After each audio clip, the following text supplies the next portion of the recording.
ಎಲ್ಲ ನನ್ನ ಆತ್ಮೀಯ ವಿದ್ಯಾರ್ಥಿಗಳಿಗೆ ಸರಸ್ವತಿ ಕಾಂಪಿಟೇಟಿವ್ ಸ್ಕೂಲ್ ಹಾಗೂ ಪರಿಶ್ರಮ ನವೋದಯ ಕೋಚಿಂಗ್ ಕ್ಲಾಸಸ್ಗೆ ತಮಗೆಲ್ಲರಿಗೂ ಸ್ವಾಗತ. ಆತ್ಮೀಯ ವಿದ್ಯಾರ್ಥಿಗಳೇ, 2025-26ನೇ ಸಾಲಿನ ಬೇಸಿಗೆ ಶಿಬಿರದ ಪ್ರವೇಶಗಳು ಪ್ರಾರಂಭವಾಗ್ತವೆ. ತಾವೆಲ್ಲರೂ ಇನ್ನು ಯಾರು ಈ ಒಂದು ಬೇಸಿಗೆ ಶಿಬಿರದ ಪ್ರವೇಶಗಳನ್ನ ಪಡಿಬೇಕು ಅನ್ಕೊಂಡಿದ್ದೀರಾ, ತಾವೆಲ್ಲರೂ ಈ ಒಂದು ಬೇಸಿಗೆ ಶಿಬಿರದ ಪ್ರವೇಶಗಳನ್ನ ಪಡೀರಿ. ಹಾಗೆ ನಾವು ಇವತ್ತಿನ ದಿವಸ 2025-26ನೇ ಸಾಲಿನಲ್ಲಿ ನಡೀತಕ್ಕಂತ ಈ ಒಂದು ಅಲ್ಪಸಂಖ್ಯಾತರ ಮೊರಾರ್ಜಿ, ಹೌದಾ, ಈ ಒಂದು ಪರೀಕ್ಷೆಗೆ ನೀವೆಲ್ಲರೂ ತಯಾರಾಗ್ತಾ ಇದ್ದೀರಾ. ಅದಕ್ಕೋಸ್ಕರ ನಾನು ಸಂಭವನೀಯ ಒಂದು ಸಾಮಾನ್ಯ ಜ್ಞಾನ ಅಂದ್ರೆ ಜನರಲ್ ನಾಲೆಜ್ ಪ್ರಶ್ನೆ ಪತ್ರಿಕೆಯನ್ನ ತೆಗೆದುಕೊಂಡು ಬಂದಿದ್ದೇನೆ.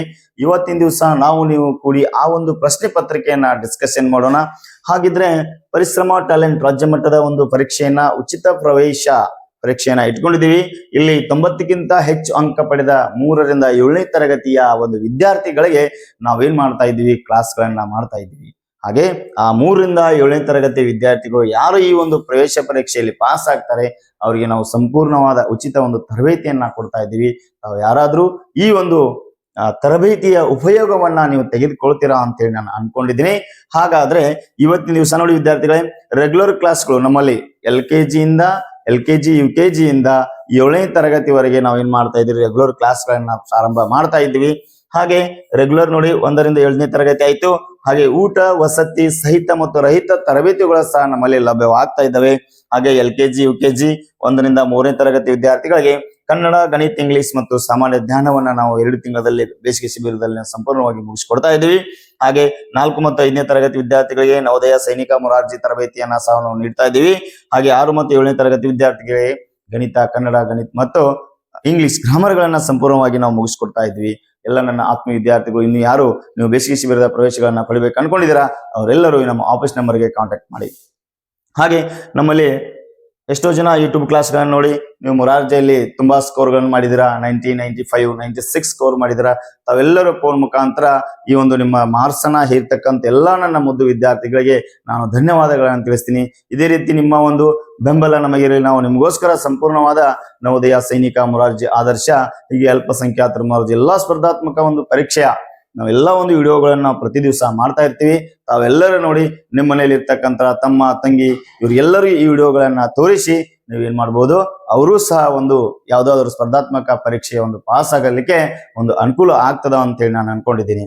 ಹಾಗಾದ್ರೆ ಇವತ್ತಿನ ದಿವಸ ನಾವು ಏನ್ ಮಾಡೋಣಪ್ಪ ಅಂತಂದ್ರೆ, ಈ ಒಂದು ನಿಮ್ಮ ಸ್ಪರ್ಧಾತ್ಮಕ ಪರೀಕ್ಷೆಯ ಹಲವಾರು ಸಂಭವನೀಯ ಪ್ರಶ್ನೆಗಳು ಯಾವ ರೀತಿ ಇರ್ತಾವ, ನಾವು ಯಾವ ರೀತಿ ಒಂದು ಕಾಂಪಿಟೇಟಿವ್ ಎಕ್ಸಾಮ್ ಅನ್ನ ಫೇಸ್ ಮಾಡ್ಬೇಕಾದ್ರೆ ಯಾವ ರೀತಿ ಸ್ಟಡಿ ಮಾಡಬೇಕು ಅನ್ನೋದನ್ನ ನಾವು ಏನ್ ಮಾಡ್ಬೋದು ಇವತ್ತಿನ ದಿವಸ ಈ ಒಂದು ವಿಡಿಯೋದಲ್ಲಿ ಸಂಪೂರ್ಣವಾಗಿ ತಿಳಿದುಕೊಳ್ಳೋಣ.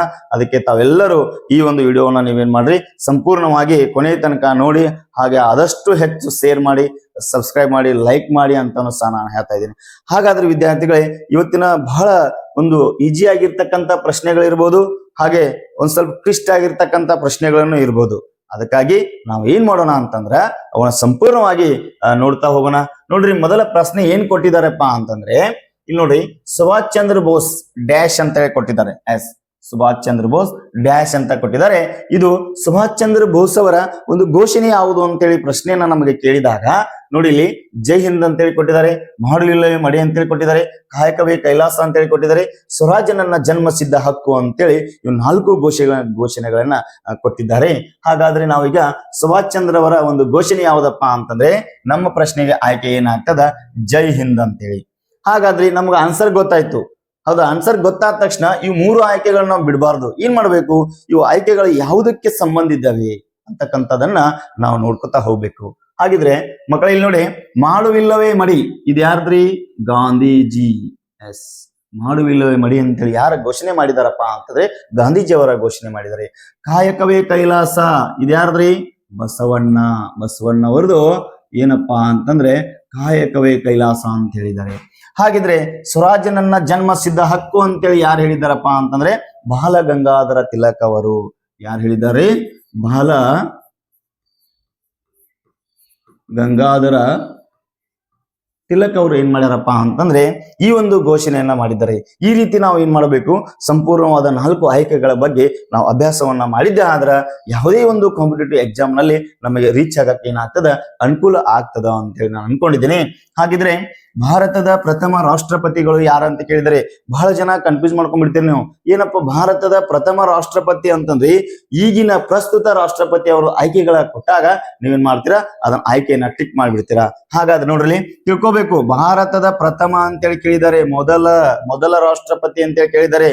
ಹಾಗಾದ್ರೆ ಅವ್ರು ಯಾರಪ್ಪ ಅಂತಂದ್ರೆ ಡಾಕ್ಟರ್ ರಾಜೇಂದ್ರ ಪ್ರಸಾದ್ ಅವರು. ಭಾರತದ ಪ್ರಥಮ ರಾಷ್ಟ್ರಪತಿ ಅವರು ಡಾಕ್ಟರ್ ರಾಜೇಂದ್ರ ಪ್ರಸಾದ್ ಅವರು.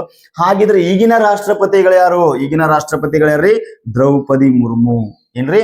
ದ್ರೌಪದಿ ಮುರ್ಮು ಅವರು ಪ್ರಸ್ತುತ ಇಲ್ಲಿ 2025ರಲ್ಲಿ ರಾಷ್ಟ್ರಪತಿ ಯಾರಿದ್ದಾರೆ ಅಂತಂದ್ರೆ ದ್ರೌಪದಿ ಮುರ್ಮು ಅವರಿದ್ದಾರೆ. ಹಾಗಾದ್ರೆ 2 ಆಯ್ಕೆಗಳನ್ನ ಸಂಪೂರ್ಣ ಏನಾಗ್ತಿ ಕ್ಲಿಯರೆನ್ಸ್ ಆಯ್ತು, ನಮ್ಗೆ ಗೊತ್ತಾಯ್ತು ಹೌದಾ. ನಮ್ಮ ಪ್ರಶ್ನೆಗೆ ಆನ್ಸರ್ ಏನು? ಡಾಕ್ಟರ್ ರಾಜೇಂದ್ರ ಪ್ರಸಾದ್. ಎಸ್, ಕರೆಕ್ಟಾ? ಹಾಗಿದ್ರ ಡಾಕ್ಟರ್ ಎಸ್ ರಾಧಾಕೃಷ್ಣನ್ ಅವರು ಯಾರಪ್ಪ ಅಂತಂದ್ರೆ ಭಾರತದ ಪ್ರಥಮ ಉಪರಾಷ್ಟ್ರಪತಿಗಳು. ಏನ್ರಿ? ಭಾರತದ ಪ್ರಥಮ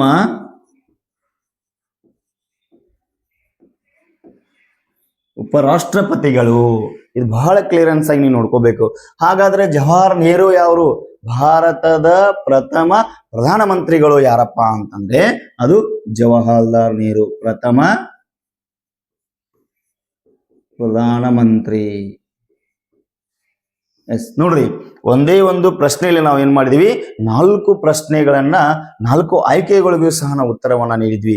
ನೋಡ್ರಿ ಇನ್ನೊಂದು ಪ್ರಶ್ನೆ ಆಗ್ತದ, ಭಾರತದ ಪ್ರಥಮ ಪ್ರಧಾನಮಂತ್ರಿ ಜವಾಹರ್ಲಾಲ್ ನೆಹರು ಅಂತೇಳಿ ನಾವು ಕರೆದ್ವಿ. ಹಾಗಿದ್ರೆ ಪ್ರಸ್ತುತ ಈಗಿನ ಪ್ರಧಾನಮಂತ್ರಿಗಳು ಯಾರಪ್ಪ ಅಂತಂದ್ರೆ ನರೇಂದ್ರ ಮೋದಿಜಿ ಅವರು. ಹೀಗೆ ನಾವು ಒಂದು ಪ್ರಶ್ನೆಗೆ 4 ಉತ್ತರಗಳನ್ನು ಸಹ ನಾವೇನ್ ಮಾಡ್ಬೋದು, ಕಂಡು ಹಿಡಿಬಹುದು ವಿದ್ಯಾರ್ಥಿಗಳೇ. ಹಾಗಿದ್ರೆ ಮುಂದಿನ ಪ್ರಶ್ನೆಯನ್ನು ನೋಡೋಣ.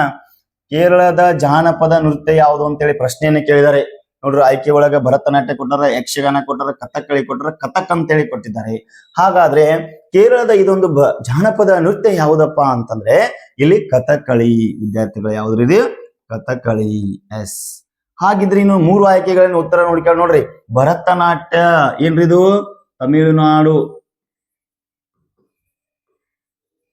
ತಮಿಳುನಾಡಿನ ಏನಪ್ಪಾ ಅಂತಂದ್ರೆ ಇದೊಂದು ನೃತ್ಯ. ಯಕ್ಷಗಾನ ಕರ್ನಾಟಕ. ಎಸ್. ಹಾಗಾದ್ರೆ ಕಥಕ್ ಯಾವ್ದ್ರಪ್ಪ? ಇದು ಉತ್ತರ ಪ್ರದೇಶ. ಎಸ್, ನೋಡ್ರಿ ಇಲ್ಲಿ ಕೇರಳದ ಜಾನಪದ ನೃತ್ಯ ಯಾವ್ದಪ್ಪ ಅಂದ್ರೆ ಕಥಕ್ಕಳಿ. ಹಾಗೆ ಭರತನಾಟ್ಯ ತಮಿಳುನಾಡು, ಯಕ್ಷಗಾನ ಕರ್ನಾಟಕ, ಕಥಕ್ ಅನ್ನೋದು ಯಾವ ರಾಜ್ಯದ ನೃತ್ಯ ಆಗಿದೆ ಅಂತಂದ್ರೆ ಅದು ಉತ್ತರ ಪ್ರದೇಶ ನೃತ್ಯ ಆಗಿದೆ. ಹಾಗಾದ್ರೆ ಮುಂದಿನ ಪ್ರಶ್ನೆ ನೋಡೋಣ. ಅತಿ ದೊಡ್ಡ ಸಸ್ತನಿ ಯಾವುದು ಅಂತೇಳಿ ಪ್ರಶ್ನೆಯನ್ನು ಕೇಳಿದ್ದಾರೆ. ಹೌದಾ? ಆಸ್ಟ್ರಿಚ್, ನೀಲಿ ತಿಮಿಂಗಲು, ಹಮ್ಮಿಂಗ್ ಬರ್ಡ್ ಮತ್ತು ಚಿರತೆ ಅಂತೇಳಿ ಕೊಟ್ಟಿದ್ದಾರೆ. ನಮ್ಮ ಆಯ್ಕೆ ಯಾವ್ದಾಗ್ತದ ಅಂತಂದ್ರೆ ಇಲ್ಲಿ ನೀಲಿ ತಿಮಿಂಗಲು ಅತಿ ದೊಡ್ಡ ಸಸ್ತನಿ ಅಂತೇಳಿ ಕೇಳಿದ್ದಾರೆ. ಬಹಳ ಏನ್ ಮಾಡ್ಬೇಕು ನೀವು, ಇಲ್ಲೆಲ್ಲ ಆಯ್ಕೆಗಳನ್ನ ನೋಡಿದಾಗ ಸ್ವಲ್ಪ ಕನ್ಫ್ಯೂಸ್ ಆಗ್ತದ.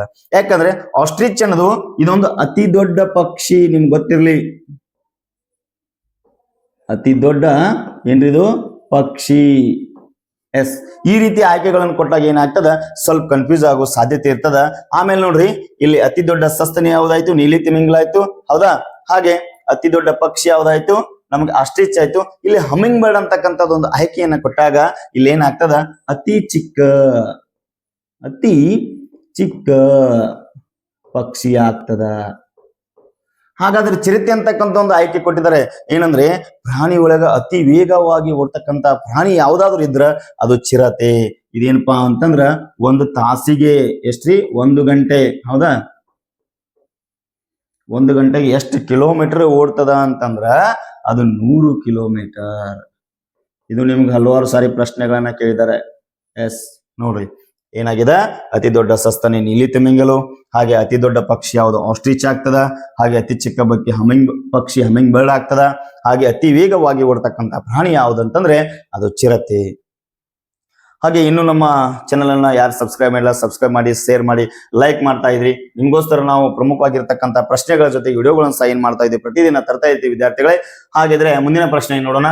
ಮಾನವನಲ್ಲಿರುವ ಅತಿ ದೊಡ್ಡ ಗ್ರಂಥಿ. ನೋಡ್ರಿ ಮೋಸ್ಟ್ ಇಂಪಾರ್ಟೆಂಟ್ ಆಗಿರ್ತಕ್ಕಂಥ ಒಂದು ಪ್ರಶ್ನೆ ಇದು. ಹೌದಾ? ನೀವೇನ್ ಮಾಡ್ತೀರಾ, ಆಯ್ಕೆಗಳನ್ನ ನೋಡಿದಾಗ ಡೈರೆಕ್ಟ್ ಆಗಿ ಕೆಲವೊಂದಿಷ್ಟು ಜನ ಏನ್ ಮಾಡ್ತೀರಾ, ತೊಡೆ ಮೂಳೆಯನ್ನು ಹಾಕ್ತೀರಾ. ಹೌದಾ? ಅತಿ ದೊಡ್ಡ ಮೂಳೆ ಯಾವುದು ಕೇಳಿದರೆ ಮಾತ್ರ ನಾವು ತೊಡೆ ಮೂಳೆ ಹಾಕಬೇಕು. ಇಲ್ಲಿ ಪ್ರಶ್ನೆಯನ್ನ ಕೇಳಿದ್ದಾರೆ, ಅರ್ಥ ಮಾಡ್ಕೋಬೇಕು ವಿದ್ಯಾರ್ಥಿಗಳೇ.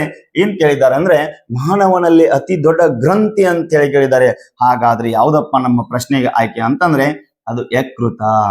ಹಾಗಾದ್ರೆ ಮಾನವನಲ್ಲಿರುವ ಅತಿ ದೊಡ್ಡ ಅಂಗ ಯಾವ್ದಂತೇಳಿ ಪ್ರಶ್ನೆಯನ್ನ ಕೇಳಿದಾಗ ನಾಲಿಗೆ ಅಂತ ಹಾಕ್ಬೇಕು. ಎಸ್, ಏನ್ ಹಾಕ್ಬೇಕ್ರಿ? ನಾಲಿಗೆ ಅಂತ ಹಾಕ್ಬೇಕು. ಮಾನವನಲ್ಲಿರುವ ಅತಿ ದೊಡ್ಡ ಅಂಗ ಅಂತಂದ್ರೆ ಯಾವುದು? ನಾಲಿಗೆ ಆಗ್ತದ. ಗ್ರಂಥಿ ಅಂದ್ರ ಯಕೃತ ಆಗ್ತದ. ಮಾನವನಲ್ಲಿರುವ ಅತಿ ದೊಡ್ಡ ಮೂಳೆ ಯಾವ್ದ ಆಗ್ತದ ಅಂತಂದ್ರ ತೊಡೆ ಮೂಳೆ ಆಗ್ತದ. ಅತಿ ದೊಡ್ಡ ಮೂಳೆ ಯಾವ್ದಾಗ್ತದ? ತೊಡೆ ಮೂಳೆ ಆಗ್ತದ. ಹಾಗಾದ್ರ ಇಲ್ಲಿ ನೋಡ್ರಿ, ಮಾನವನಲ್ಲಿರ್ತಕ್ಕಂಥ ಒಂದ್ ಮಿಸ್ಟೇಕ್ ಆಯ್ತು ಇಲ್ಲಿ. ಏನಾಯ್ತಪ್ಪ ಅಂತಂದ್ರೆ ಬಲಿಷ್ಠವಾದ ಸ್ನಾಯು ಅಂದ್ರೆ ಮಾತ್ರ ನಾಲಿಗೆ. ಏನಪ್ಪಾ ಅಂತಂದ್ರೆ ಮಾನವನಲ್ಲಿರ್ತಕ್ಕಂಥ ಬಲಿಷ್ಠವಾದ ಸ್ನಾಯು,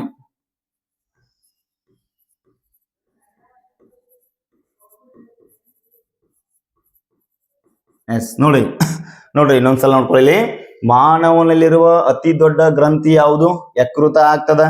ಮಾನವನಲ್ಲಿರುವ ಅತಿ ದೊಡ್ಡ ಅಂಗ ಯಾವ್ದಪ್ಪ ಅಂತಂದ್ರೆ ಅದು ಚರ್ಮ. ಎಸ್, ಅಂಗ ಅಂತ ಹೇಳಿ ಕರಿತೀವಿ ನಾವು. ಮಾನವನಲ್ಲಿರುವ ಅತಿ ದೊಡ್ಡ ಅಂಗ ಯಾವುದು ಅಂದ್ರೆ ಚರ್ಮ ಆಗ್ತದ. ಮಾನವನಲ್ಲಿರುವ ಅತಿ ದೊಡ್ಡ ಮೂಳೆ ಯಾವ್ದಾಗ್ತದ ಅಂದ್ರೆ ತೊಡೆ ಮೂಳೆ ಆಗ್ತದ.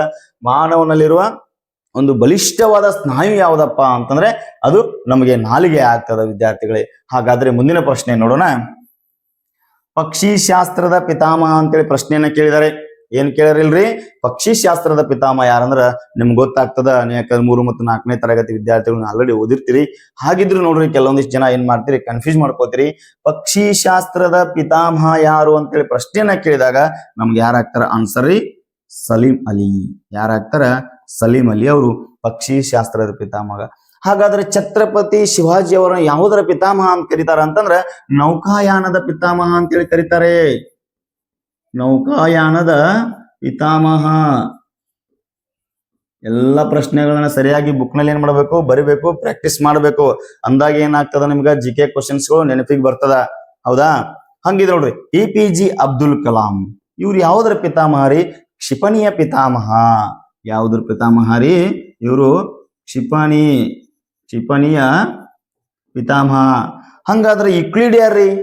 ಯುಕ್ಲಿಡ್ ಯಾರಪ್ಪ ಅಂತಂದ್ರೆ ರೇಖಾಗಣಿತದ ಪಿತಾಮಹ. ಯಾವ್ದ್ರದ್ರಿ? ರೇಖಾಗಣಿತದ ಪಿತಾಮಹ.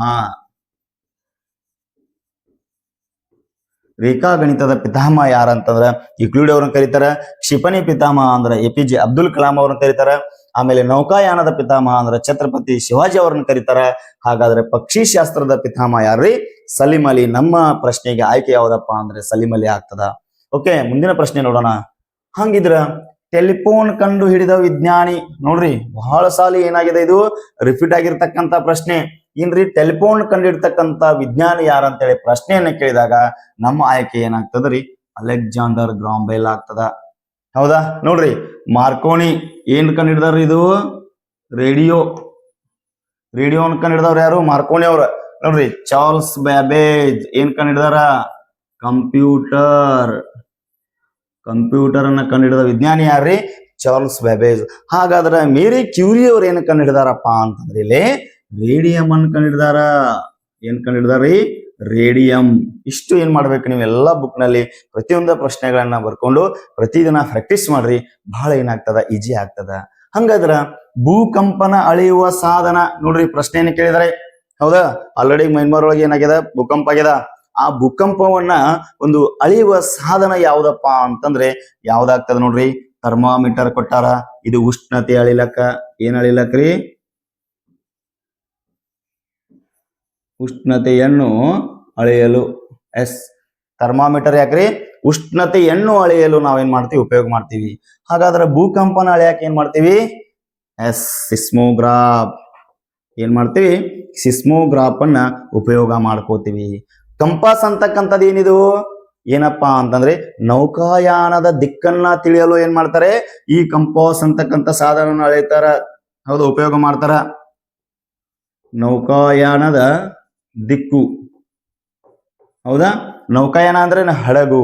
ನಾವು ಸಮುದ್ರದಲ್ಲಿ ಚಲಿಸಬೇಕಾದ್ರೆ ನಮಗ ಸರಿಯಾದ ಮಾರ್ಗ ಬೇಕಾದ್ರೆ ಅವಾಗ ಯಾವ ಸಾಧನವನ್ನ ನಾವು ಉಪಯೋಗ ಮಾಡ್ಕೋತೀವಿ ಅಂದ್ರೆ ಆ ಸಾಧನಕ್ಕೆ ನಾವೇನಂತ ಕರಿತೀವಿ, ಕಂಪಾಸ್ ಅಂತ ಕರಿತೀವಿ. ಎಸ್, ಹಾಗಾದ್ರೆ ಪ್ಯಾಥೋಮೀಟರ್ ಏನ್ರಿ ಇದು? ಪ್ಯಾಥೋಮೀಟರ್ ಸಮುದ್ರದ ಆಳವನ್ನ ಅಳೆಯಲು ಏನ್ ಮಾಡ್ತೀವಿ? ಪ್ಯಾಥೋಮೀಟರ್ ಅನ್ನ ಉಪಯೋಗ ಮಾಡ್ತೀವಿ. ಏನ್ ಮಾಡ್ತೀವ್ರಿ? ಸಮುದ್ರದ ಆಳವನ್ನ ಅಳೆಯಲು. ಎಸ್, ನೋಡ್ರಿ ಎಷ್ಟು ಇಂಪಾರ್ಟೆಂಟ್ ಆಗಿರ್ತಕ್ಕಂತ ಪ್ರಶ್ನೆಗಳದ. ಥರ್ಮಾಮೀಟರ್ ನ ಉಷ್ಣತೆಯನ್ನು ಅಳೆಯಲು ಉಪಯೋಗ ಮಾಡ್ತೀವಿ. ಸಿಸ್ಮೋಗ್ರಾಫ್ ಅನ್ನ ಭೂಕಂಪನವನ್ನು ಅಳೆಯಲು ಉಪಯೋಗ ಮಾಡ್ತೀವಿ. ಕಂಪಾಸ್ ಅನ್ನ ನೌಕಾಯಾನದ ದಿಕ್ಕನ್ನ ಗುರುತಿಸಲಿಕ್ಕೆ ಉಪಯೋಗ ಮಾಡ್ತೀವಿ. ಪ್ಯಾಥೋಮೀಟರ್ ಅನ್ನ ಸಮುದ್ರದ ಆಳವನ್ನ ಅಳೆಯಲು ಉಪಯೋಗ ಮಾಡ್ತೀವಿ. ಹಾಗೆ ಮುಂದಿನ ಪ್ರಶ್ನೆಯನ್ನ ನೋಡೋಣ. ಕರ್ನಾಟಕದ ಸಂಗೀತ ಪಿತಾಮಹ ಅಂತ ಹೇಳಿ, ಇದು ಬಹಳ ಸಾಲ ಏನಾಗಿದೆ, ಪ್ರಶ್ನೆಗಳ ಏನಾಗಿದೆ, ರಿಪೀಟ್ ಆಗಿದೆ. ಕರ್ನಾಟಕದ ಸಂಗೀತ ಪಿತಾಮಹ ಯಾರು ಅಂತೇಳಿ ಪ್ರಶ್ನೆಯನ್ನ ಕೇಳಿದ್ದಾರೆ ವಿದ್ಯಾರ್ಥಿಗಳೇ. ಯಾರು ನೋಡ್ರಿ? ದ.ರಾ ಬೇಂದ್ರೆ, ಸರೋಜಿನಿ ನಾಯ್ಡು, ಪುರಂದರದಾಸರು, ಪಂಪ ಅಂತೇಳಿ ನಮಗ ಆಯ್ಕೆಗಳನ್ನ ಕೊಟ್ಟಾಗ ಬಹಳ ಈಜಿ ಆಗಿರ್ತಕ್ಕಂಥ ಪ್ರಶ್ನೆ. ನೋಡೋಣ, ಕಮೆಂಟ್ ಮಾಡ್ರಿ ಯಾರಾದ್ರೂ ಆನ್ಸರ್. ಎಸ್, ನೋಡೋಣ. ದ.ರಾ ಬೇಂದ್ರೆ ಅವರನ್ನ ಏನಂತ ಕರೀತಾರ್ರಿ?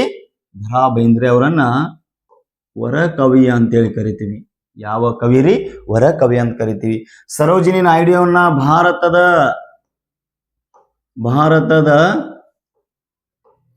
ಕೋಗಿಲೆ ಅಂತೇಳಿ ಕರಿತೀವಿ. ಪುರಂದರ ದಾಸರನ್ನ ನಾವೇನಂತ ಕರಿತೀವಿ?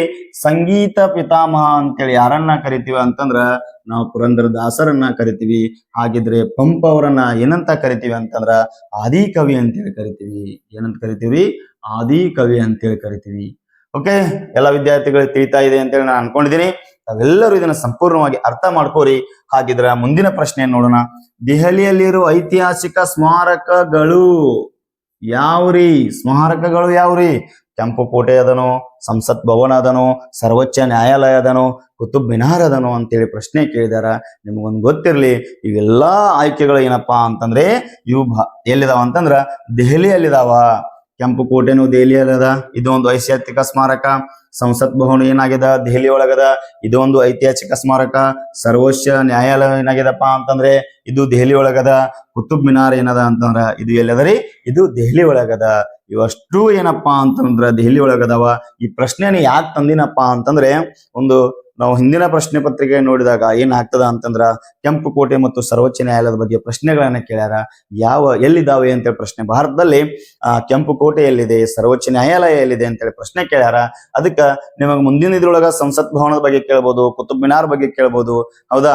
ಇವು ಯಾವ ನಗರದಲ್ಲಿ ಇದಾವ ಅಂತೇಳಿ ಪ್ರಶ್ನೆ ಕೇಳ್ಬೋದು. ಅದಕ್ಕೋಸ್ಕರ ಇವ್ 4 ಎಲ್ಲಿದಾವ ಅಂದ್ರಿ? ದೆಹಲಿ ಒಳಗದಾವು. ಅದಕ್ಕೆ ನೀವೇನ್ ಮಾಡ್ರಿ? ಸಂಪೂರ್ಣವಾಗಿ ಅರ್ಥ ಮಾಡ್ಕೋರಿ. ಎಸ್, ನೋಡ್ರಿ, ಕಬಡ್ಡಿ ಆಟಗಾರರ ಸಂಖ್ಯೆ. ಹೌದಾ? ಬಹಳ ಏನು ಟ್ವಿಸ್ಟ್ ಪ್ರಶ್ನೆ ಇದೆ, ಎಲ್ಲರಿಗೂ ಗೊತ್ತಿರತ್ತೆ ನಿಮಗೆ. ಕಬಡ್ಡಿ ಆಟಗಾರರ ಸಂಖ್ಯೆ ಎಷ್ಟು ಅಂತೇಳಿ. ಎಸ್, ಹಾಗಾದ್ರೆ ಎಷ್ಟಂದ್ರ ಕಬಡ್ಡಿ ಆಟಗಾರರ ಸಂಖ್ಯೆ 7 ಅದ. ಹಾಗಾದ್ರೆ 6 ಮಂದಿ ಎದ್ರೊಳಗಿರ್ತಾರ್ರಿ? ಎಸ್, ವಾಲಿಬಾಲ್ ಎದ್ರೊಳಗಿರ್ತಾರ? ವಾಲಿಬಾಲ್. 9 ಜನ ಎದ್ರೊಳಗಿರ್ತಾರ? ಖೋಖೋ ಎದ್ರೊಳಗಿರ್ತಾರ್ರಿ? ಖೋಖೋದಾಗಿರ್ತಾರ. ಹಂಗಿದ್ರ ಇನ್ನೊಂದು ಉಳಿತ್ಲ 11 ಯಾವ್ದ್ರಿ? ಹಾಕಿ ಒಳಗ. ಎದ್ರಾಗ್ರಿ? ಹಾಕಿ.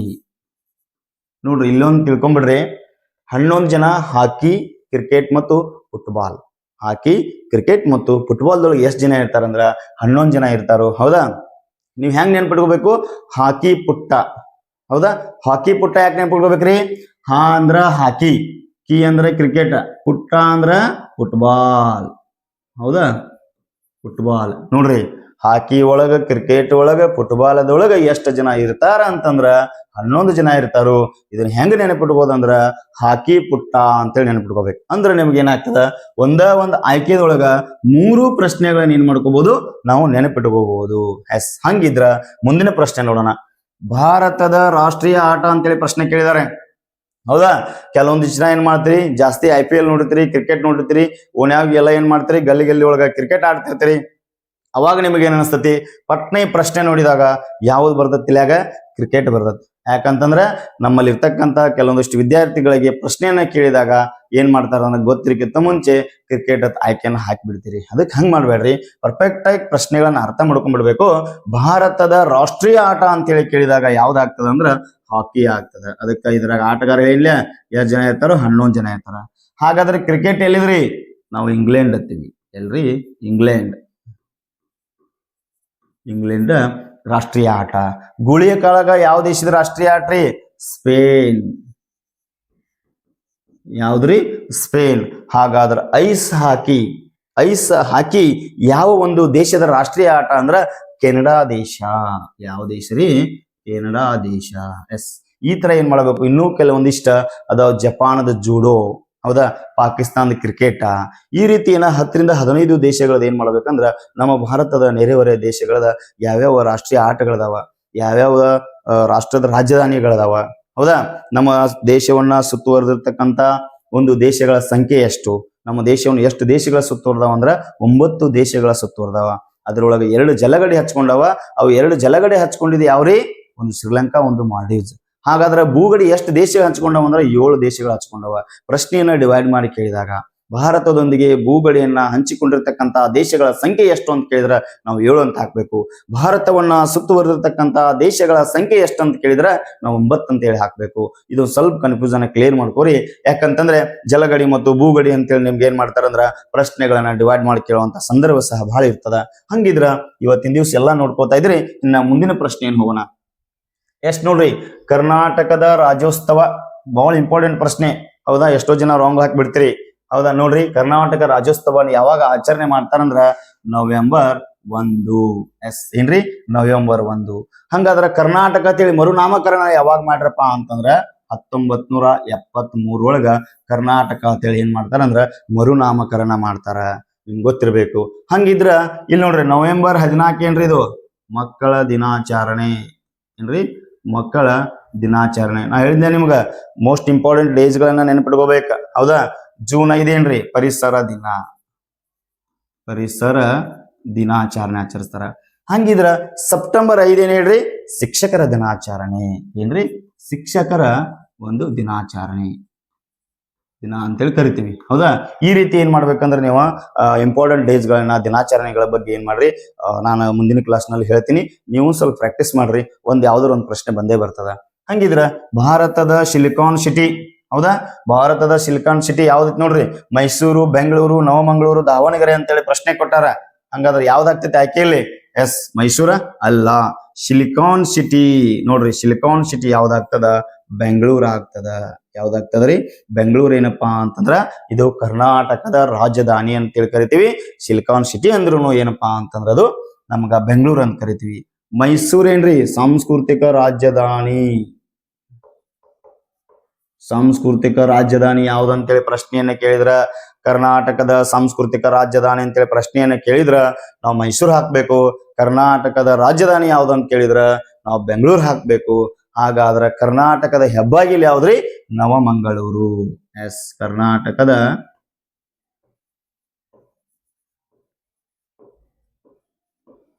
ಹೆಬ್ಬಾಗಿಲು ಯಾವ್ದಂತೇಳಿ ಕರಿತೀವಿ? ನವಮಂಗಳೂರು ಅಂತೇಳಿ ಕರಿತೀವಿ. ಹಾಗಾದ್ರ ದಾವಣಗೆರೆ ಏನ್ರಿ? ಇದು ಕರ್ನಾಟಕದ ಮ್ಯಾಂಚೆಸ್ಟರ್. ಎಸ್, ಕರ್ನಾಟಕದ